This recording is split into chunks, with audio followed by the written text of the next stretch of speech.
Зікір ақыретте сыйлыққа, сауаптарға және бақыттылыққа ие болудың жеңіл жолы бар. Өкінішке орай, көпшілік оны еске ала бермейді. Бұл ғибадаттың ең оңай түрі. Ол үшін өте үлкен сауап беріледі. Бірақ көпшілік ол мүмкіндікті пайдаланбайды. Бұл ғибадат Алланы еске алып, зікір қылу. Жаратқанды еске алып зікір қылу жердегі пейіш. Алланы еске алу шексіз ілімнің иесі болған жаратқанның алдындағы істердің ең жақсысы және ақыреттегі ұлы дәрежелерге көтерілудің басты құралы. Алла тағала былай дейді: намаз өтелген соң жер бетіне тараңдар және адал кәсіп қылып, Алланың шексіз шарапатынан ризық несібелеріңді іздеңдер. Бұған қоса күнделікті 5 уақыт намаз һәм басқа да құлшылықтар арқылы Алланы көп еске алыңдар. Сонда екі дүниеде де азаптан әрі қор болудан құтылып, мақсат мұраттарыңа жетерсіңдер. Ендеше сендер мені әрдайым зікір етіңдер, яғни әрдайым құлшылық етіп еске алыңдар. Сонда мен де сендерді ескеремін. Маған шүкіршілік етіңдер және әсте күпіршілік қылмаңдар. Яғни алғысы жоқ жақсылықтың қадірін білмейтін кісінің ісін істемеңдер. Алла елшісі Салих иссалам Алланы еске алғандардың ең жақсысы еді. Жаратушы оны өзіне алып кеткенге шейін оның тілі әрдайым Алланы зікір ететін. Алла елшісі алейхиссалам былай деп айтқан: кімде-кім күніне 100 мәрте «Ла илаха иллаллаху вахдаху ла ширака лаху лахул мульку ва лахул хамду ва хуа аля кулли шайин қадир». Алладан басқа құдай жоқ. Ол жалғыз, оның серігі жоқ. Ол билік иесі. Оған мақтаулар болсын және ол барлығынан құдіретті деп айтса, ол 10 құлды босатқандай сауап алады. Және оған 100 жақсы амалдың сауабы жазылып, 100 күнәсі кешіріледі. Айтқан зікірі сол күні кешке шейін шайтаннан қорғаушы қалқан болады және одан көбірек айтқаннан басқа ешкім соншалық жақсы іс жасай алмайды. Алланы еске алу көп жақсылықтарға жеткізетін жеңіл ғибадат. Иманды кісі әрдайым қандай жағдайда болса да, керек болса төсекте жатып та Алланы еске алып зікір айта алады. Пенденің Алланы еске алып жатып ұйықтап кеткені және қайта оянысымен оны еске ала бастағаны қандай ғанибет. Алланы еске алу жүректегі шерге шипа. Бұл туралы бар мақлұқтың бәрін жаратқан Алла куәлік етеді. Ендеше біліп қойыңдар, жүректер Алланы еске алу арқылы ғана жай тауып толық қанағаттанады.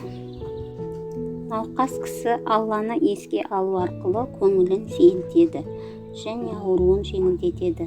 Елден жырақта жүргендер Алланы еске алумен жан дүниесі жай тауып, құсалық пен жалғыздықтан арылады. Ал енді кесел-кесапатқа ұшыраған кісі Алланы еске алумен дертіне дауа тауып, уайымы азаяды. Егер сені қайғы құрсап, жүрегің қысылатын болса, Алланы еске ал. Егер сен ұйқысыздықтан азап шегіп, түнде тыныш ұйықтай алмасаң, Алланы еске ал. Егер сен бір нәрседен қорқып, жан дүниең аласапыран болса, Алланы еске ал. Егер қиыншылыққа душар болып, мақсатыңа жетер жолда тосқауылдарға ұшырасаң, Алланы еске ал. Егер жарлы болып қарызға батсаң, Алланы еске ал. Егер кесел-кесапат есігіңді қағып, үйіңе келетін болса, Алланы еске ал. Егер сен қайғылы, қалы хабар алсаң, Алланы еске ал. Егер аңсаған армандарың орындалмаса, Алланы еске ал. Егер өзіңді әлсіз, бақытсыз сезінсең, Алланы еске ал. Егер саған сынақтар бірінен кейін бірі тоқтаусыз келіп жатқан болса, тағы да Алланы еске ал.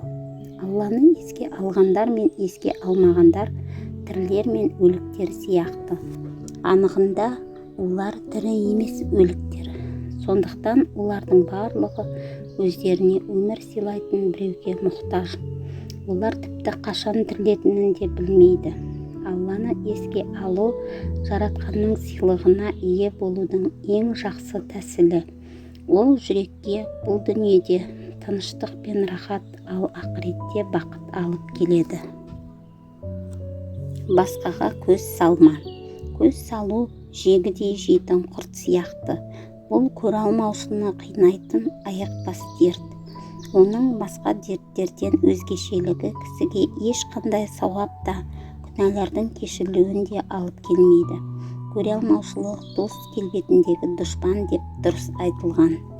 Көре алмастық пешке от жағып, одан кейін оған өзі түскен кісідей. Көре алмастық көптеген бәлелердің себепшісі. Ол кісінің мінез құлқын бұзып, оны жақсы істерді жасаудан қалдырады және оны әділетсіздікке итермелейді. Көре алмастық пенденің мазасын алып, жамандықтан басқа еш нәрсе әкелмейді. Сондай-ақ көре алмайтын кісі жаратқанның тағдырына қарсы шығады. Өйткені ол басқа біреудің жаратқан сыйлаған жақсылықтан құр қалғанын қалайды. Кей кездері көре алмастық өсек аяңға себеп болып қалады. Жұрт біреуді сүйіп, біреуді мақтаса, қызғаншақ кісі соған іштарлық қылады және оның қадірін түсіру үшін қаралай бастайды. Көре алмастық кісінің жүрегін қарайтып, өзін бақытсыз қылады. Өйткені ол көре алмаған кісіні оған белгілі жақсылықтардан айырылғанда ғана тынышталады. Көре алмас кісі басқалардың бақытсыздығын көріп бақытты болады. Енді осыны бақыттылық деп айтуға бола ма? Отынды қалай жеп тауысса, жақсы амалдарды осылай жеп тауысатын көре алмастықтан, қызғаншақтықтан бізді Алла өзі сақтасын. Өз бақытыңды жасап ал. Ақылды адам шығынын кіріске айналдырады. Алла елшісі алейхиссалам Меккеден қуылды. Бірақ ол Мәдинаға көшіп келіп, ұлы ислам өлкесін құрды. Ол жаратқанның жарылқауы мен жамандықты жақсылыққа айналдырды. Талай кісілер бәлеге, кесел-кесапатқа және ауру сынаққа тап болғаннан кейін барып, дүниеге ұлы және маңызды нәрселерді әкелді. Сондай сынақтардан кейін көптеген оқымыстылардың ұлы еңбектері басталған. Сынақтар көптеген ақындар үшін ең таңдаулы туындыларды тудырған шабыттардың бастауы болып қалған. Ұлы жазушылардың бәрі дерлік тірлікте ауыртпалық тартқан. Жақсы бір кеңеске құлақ сал. Саған лимон сыйласа, оған қант пен су қосып қойсаң, ең жақсы сусын бола алады. Сен қандай сынақтарға тап болсаң да, оны жақсылыққа айналдыруға әрекет жасап көр. Ол үшін өзіңнің ақылыңды, шыдамдылығыңды және сабырлылығыңды қолдан. Раушан гүлдің сабағы өткір тікенектермен қапталған, бірақ сенің жанарың гүлдің сабағын бойлай жоғарыласа, ең керемет жұпар иісті көз жауын алған гүлді көреді. Алла тағала былай дейді: қайдан білесіңдер, бәлкім ұнатпаған нәрселерің түбінде өздерің үшін қайырлы болар. Сондай-ақ ұнатқан нәрселеріңнің түбінде өздерің үшін зиянды болуы бек мүмкін. Ақиқатын Алла біледі, сендер білмейсіңдер. Иманды кісі әрбір бақытсыздықты жақсылыққа айналдырып алуы мүмкін. Бұл күмән келтірмейтін шындық.